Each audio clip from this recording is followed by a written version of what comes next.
स्वप्नील जोशी मराठी इंडस्ट्रीमधील एक खूप मोठं एक नाव म्हणू शकतो आपण आणि एक खूप मोठा हिरो.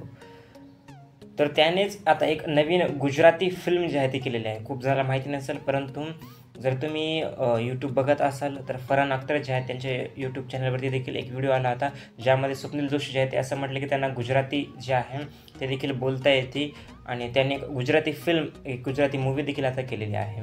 तर स्वप्नील जोशी जे आहेत त्यांचे यावर्षी जवळपास 2 मराठी मूव्ही जे आहेत ते रिलीज झाले होते, ज्यापैकी दोन्ही मूव्हीज जे आहेत ते सुपरफ्लॉप ठरले.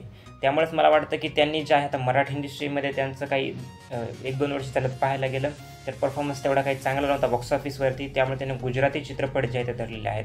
पहिला चित्रपट यावर्षीचा जिलेबी होता बघा, जो की बॉक्स ऑफिसवरती सुपरफ्लॉप ठरला होता.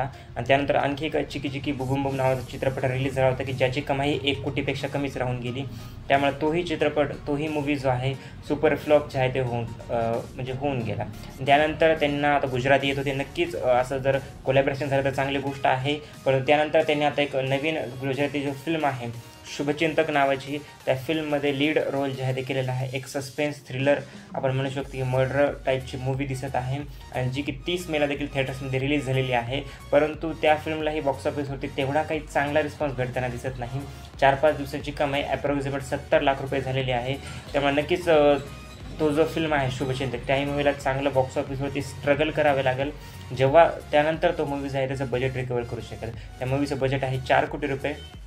आणि मला तरी चांगलं वाटलं की बॅरियर्स तोडून मराठी ॲक्टर्सही दुसऱ्या इंडस्ट्रीमध्ये जाण्याचा प्रयत्न करत आहेत आणि लीड ॲक्टर्स म्हणून त्यांनाही संधी जी आहे ते भेटत आहे. आता शेवटी बघूयात की हा मूवी जसं की बजेट 4 कोटी आहे, हा फायनली लाईफ टाईममध्ये आपलं बजेट जे आहे ते रिकवर करू शकतो का नाही. आणि स्वप्नील जोशी यांचा जो फ्लॉपचा रेकॉर्ड आहे मागील काही आपण म्हणू शकतो महिन्यामधील, तो रेकॉर्ड मिळू शकतो का नाही. नक्की तुमचं मत आहे शुभचिंतक या मूवीबद्दल मला कमेंट सेक्शनमध्ये कळवा.